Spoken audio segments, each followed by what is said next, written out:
Semana 6, dia 1. Suprimento matinal.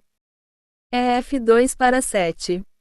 Para mostrar, nas eras vindouras, a suprema riqueza da sua graça, em bondade para conosco, em Cristo Jesus. 1 Co 3 e 10 da tarde. Mas, pela graça de Deus, sou o que sou, e a sua graça para comigo não se tornou vã. Antes, trabalhei muito mais do que todos eles, todavia não eu, mas a graça de Deus que está comigo. A graça de Deus é um assunto de tremenda importância. Segundo o Novo Testamento, graça é, na verdade, o que Deus é para nós para desfrutarmos. João 1:16 da manhã menos 17, 2 Co 12 para 9. Parêntese que abre parêntese que fecha. A graça não é principalmente a obra que Deus faz por nós. A graça é o próprio Deus triuno dispensado ao nosso ser e que experimentamos como nosso desfrute. Em suma, graça é o Deus triuno que experimentamos e desfrutamos. João 1:17 da manhã diz que a graça veio por meio de Jesus Cristo. Parêntese que abre parêntese que fecha. A personificação da graça é o próprio Deus. Paulo percebeu isso quando disse: não eu, mas a graça de Deus que está comigo. 1 Co 3 e 10 da tarde. Para Paulo, a graça era uma pessoa viva. Em Paulo essa pessoa tornou-se a graça mediante a qual ele trabalhava. Parêntese que abre parêntese que fecha. Quando desfrutamos Deus, isso é graça. A graça é o próprio Deus em seu Filho Jesus Cristo para ser a nossa porção a fim de que desfrutemos tudo o que Ele é.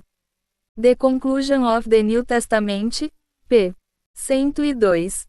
Leitura de hoje. Romanos 5:17 da manhã diz que podemos reinar em vida pela graça. Nestes dias estamos falando sobre ser um homem-Deus, sobre nos tornar Deus em vida e natureza, mas não na deidade. Reinar é ser Deus. Parêntese que abre parêntese que fecha. Há somente um rei. Mas nós, como filhos desse único rei, também podemos reinar em sua vida. Uma vez que reinamos como Deus reina, ao reinar em vida nos tornamos o próprio Deus em vida e natureza, mas não na deidade. Reinar é vencer, subjugar e dominar Satanás, o mundo, o pecado, a carne, nós mesmos e todas as circunstâncias. Em Romanos 8, Paulo diz: quem nos separará do amor de Cristo? V. 35. Depois, ele diz: somos mais que vencedores, por meio daquele que nos amou. V. 37. Nada pode nos separar do amor de Cristo, porque somos mais que vencedores sobre todos os problemas em nossas circunstâncias. A principal palavra que sai da boca de uma criancinha é: não. Como podemos ser reis se não conseguimos guiar nossos filhos na vida divina? Nós, que somos pais crentes, devemos nos exercitar para aprender a ser reis a fim de guiar os nossos filhos. Precisamos de graça para guiar os nossos filhos. Também precisamos reinar sobre o pecado que está em nós, sobre Satanás e sobre o mundo. Não devemos deixar que a moda do mundo nos conquiste. Antes, devemos conquistar tudo e reinar em vida pela graça. Em 2 Coríntios 12 para 9, vemos a graça suficiente de Cristo para o apóstolo Paulo como o poder de Cristo que foi aperfeiçoado na fraqueza e que cobria o apóstolo.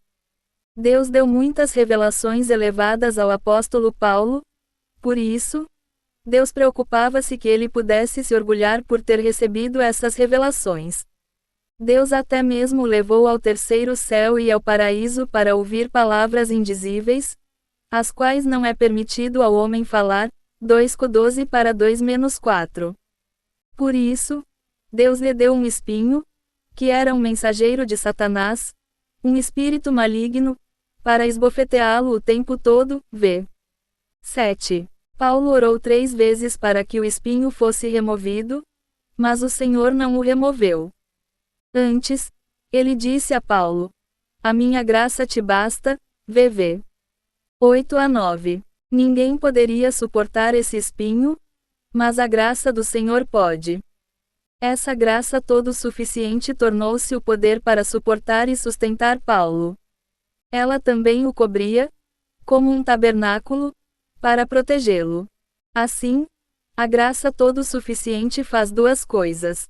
Primeiro, no aspecto positivo, ela nos suporta, sustenta e fortalece, isso é para atacar.